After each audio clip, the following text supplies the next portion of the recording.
For 40 years, the United States government watched 399 black men die slow, agonizing deaths from a disease it could have cured, and chose not to.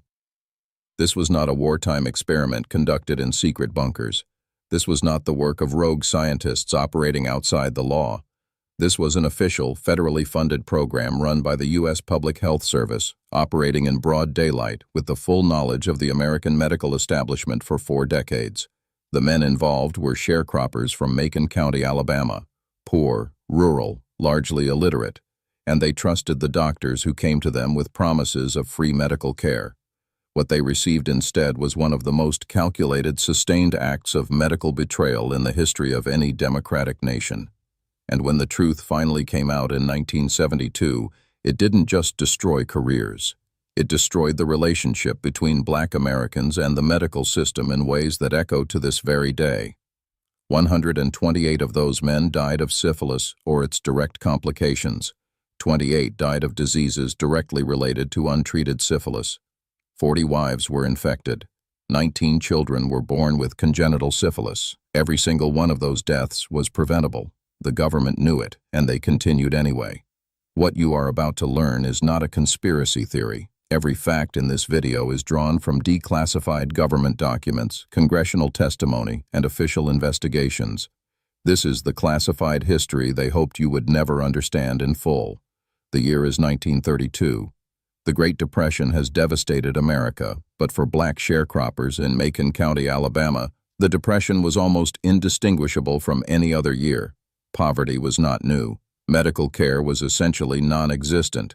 A physician named Dr. Taliaferro Clark, working for the U.S. Public Health Service, arrives in the region with a proposal. He wants to conduct a study on syphilis in black men in the rural South. The stated purpose of the study, as written in internal government documents, was to observe the natural progression of untreated syphilis in black males over a period of 6 to 8 months. 6 to 8 months. That's how long it was supposed to last. It lasted 40 years. The location chosen was deliberate. Macon County had one of the highest rates of syphilis in the United States. A 1930 survey found that approximately 36% of the local population was infected. The men were recruited under false pretenses from the very beginning. They were told they were being treated for bad blood, a local colloquial term for a variety of ailments including anemia and fatigue. They were never told they had syphilis. They were never told they were part of a medical experiment. The government recruited a black nurse named Eunice Rivers to serve as a liaison between the researchers and the men. She was trusted in the community, and her presence gave the program a veneer of legitimacy. The men received burial insurance, free meals on examination days, and free rides to the clinic. These were extraordinary benefits in the depths of the Great Depression. What they did not receive was actual treatment for the disease that was slowly destroying their cardiovascular systems, their nervous systems, and their brains.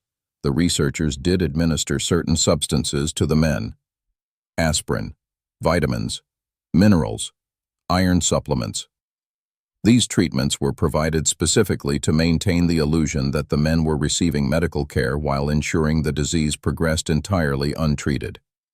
This detail is critical. The deception was not accidental. It was engineered, constructed, maintained with deliberate effort across multiple administrations and multiple decades.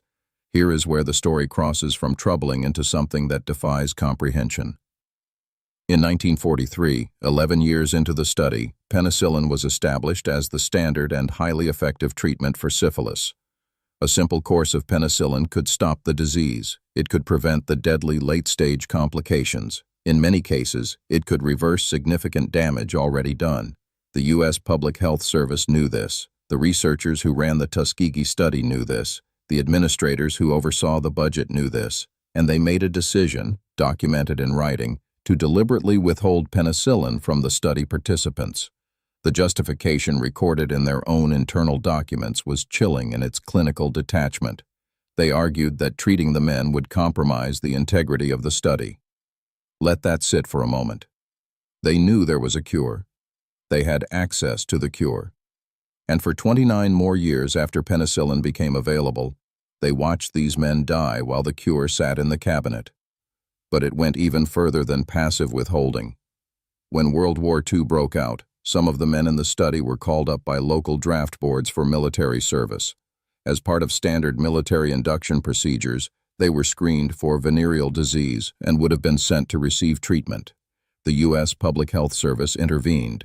They contacted local draft boards and had the men removed from treatment lists, ensuring they returned to the study untreated. The government actively blocked these men from receiving a cure they would have gotten through military service. This was not negligence. This required paperwork. It required correspondence. It required multiple officials to sign off. People sat at desks, picked up pens, and wrote letters to make sure these men stayed sick. By the late 1940s, the original 6 to 8 month study had become a permanent surveillance operation. The men were examined regularly, not to help them, but to catalog their deterioration. Researchers tracked the progression of syphilis through their bodies with scientific precision. They noted when men developed cardiovascular disease. They noted neurological decline. And when the men died, as they increasingly did, the researchers performed autopsies.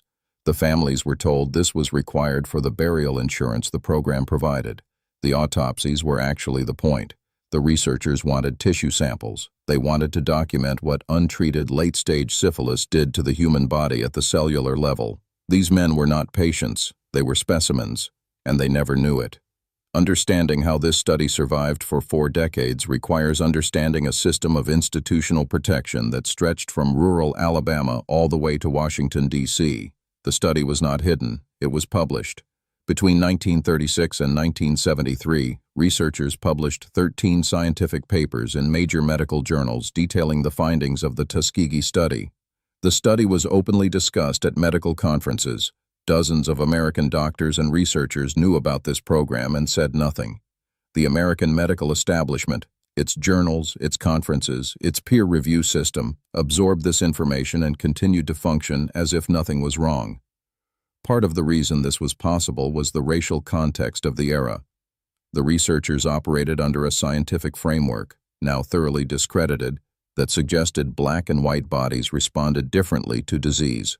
Several of the early study documents referenced the belief that syphilis manifested differently in black patients. This was not fringe thinking at the time. It was mainstream medical consensus, and it provided intellectual cover for a program that was, at its core, built on racial dehumanization. But scientific racism alone cannot explain 40 years of silence. What sustained the program was something more mundane, and in some ways more disturbing: bureaucratic momentum. Each new administrator who inherited the program looked at the decades of data already collected, the investment of resources, the ongoing peer-reviewed publications, and made the same calculation: the study must continue. No single person had to make the decision to be monstrous. Each person simply had to decide not to be the one who stopped it. By the 1960s, the civil rights movement was reshaping America. The Public Health Service itself was producing landmark research on racial health disparities, and still the Tuskegee study continued. In 1966, a USPHS venereal disease investigator named Peter Buxton submitted a formal written protest about the study to his superiors. He argued that the study violated basic medical ethics. He argued that the men were being harmed. He argued that the racial dimensions of the study were indefensible. His superiors convened a committee to review his concerns. The committee, composed of doctors, health officers, and one churchman, concluded that the study should continue. One of the members of that committee later told investigators he had assumed the men were receiving treatment, but when he learned they were not, he voted to continue the study anyway. Buxton continued to protest internally for 6 more years. In 1972, frustrated and out of options inside the system, he leaked the story to a journalist. Jean Heller was a 29-year-old Associated Press reporter working out of Washington, D.C. when Peter Buxton placed documents in her hands. On July 25, 1972, her story ran across the Associated Press wire.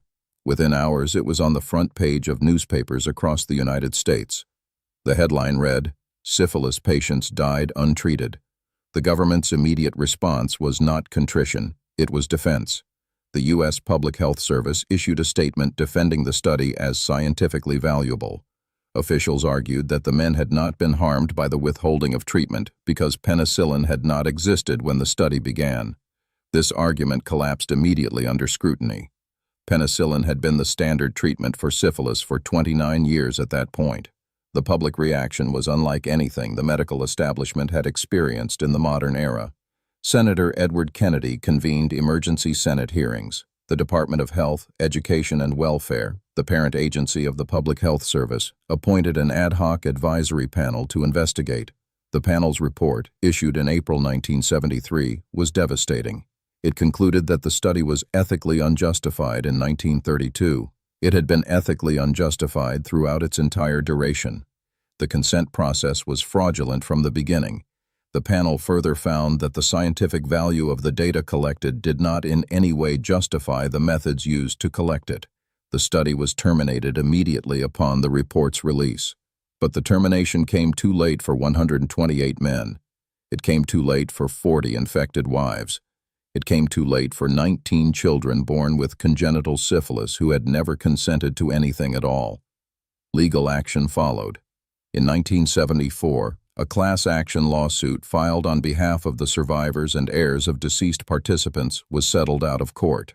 The settlement provided $10 million to be distributed among survivors and heirs for 40 years of deliberate medical abuse, for 128 deaths, for the lives destroyed. $10 million. Some of the men were still alive. They attended the announcement. They shook hands with government officials who expressed regret. None of those officials ever faced criminal charges. It is easy to speak of institutions.